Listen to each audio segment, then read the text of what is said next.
중동 정세는 그야말로 한 치 앞을 내다보기 어려운 상황으로 빠져들었다고 볼 수 있는데요.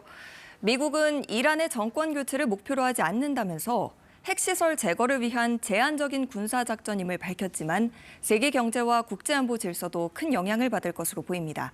월드이슈에서 금철영 기자와 함께 자세히 알아보겠습니다. 트럼프 대통령은 그동안 남의 전쟁에 개입하지 않겠다 이렇게 말해왔는데 기존 입장을 바꾸게 된 이유가 뭐죠? 네, 이번 이란 핵시설 공격에 미 하원의장을 비롯해서 다수의 의원들이 찬성 의사를 밝히긴 했습니다만 공화당 일각에선 왜 굳이 미국이 나서서 이란 본토를 공격하는데 앞장서느냐 이런 비난도 나오고 있습니다. 트럼프 대통령 자신이 표방해온 비개입주의에도 어긋난다는 것이죠. 지난 2월 네타냐후 이스라엘 총리와 정상회담을 했을 때도 트럼프는 이란 공격 계획에 반대했고 이후 벙커버스터 지원 요청도 거절했습니다. 그런데 이스라엘이 이란을 공격하기 시작하면서부터 트럼프도 덩달아 이란에 대한 강경 발언을 이어갔습니다. 이스라엘을 만류 못하는 상황이라면 차라리 자신이 나서서 핵시설 타격을 확실히 매듭짓고 핵개발 저지를 자신의 업적으로 남기겠다는 생각이 반영된 것 아니겠냐라는 분석이 나오고 있습니다.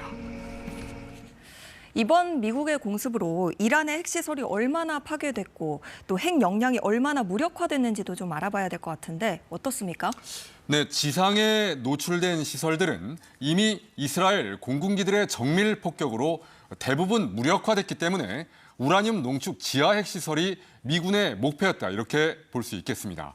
이스파한과 나탄즈, 포르도 이 세 곳을 공격을 했는데 그중의 핵심은 단연 포르도였다고 할 수 있습니다. 이란 핵시설의 심장부로 고농축 우라늄과 핵심 시설들이 여기에 있습니다.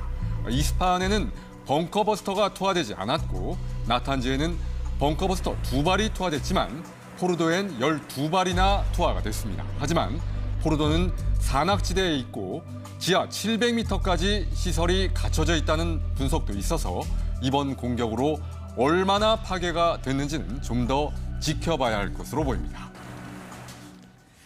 이번 공습의 전략적인 효과를 분석하기까지는 좀 더 시간이 걸릴 것으로 보이는데 향후 중동 정세에는 어떤 영향을 미칠까요?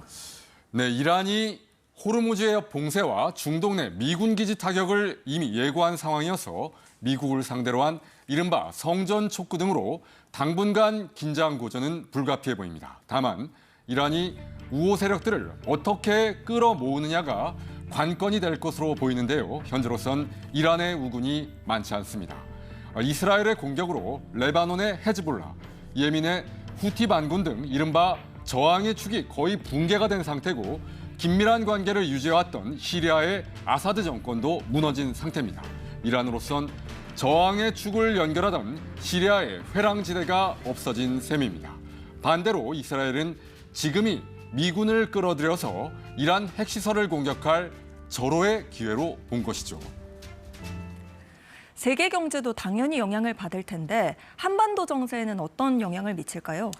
네, 이란이 이슬람권의 맹주를 자처하는 나라고 이스라엘은 군사 강국입니다. 여기에 미국까지 본격적으로 개입했으니까 세계 경제가 충격을 받지 않을 수 없는 상태입니다. 이란이 실제로 호르무즈 해협 봉쇄에 나선다면 전 세계 원유 수송이 대거 차질을 빚게 됩니다. 북한은 이번 미국의 이란 핵시설 공습을 지켜보면서 핵시설 지하화와 보복 대응 능력 강화에 매진할 가능성도 있어서 한반도 정세에도 큰 영향을 미칠 것으로 보입니다.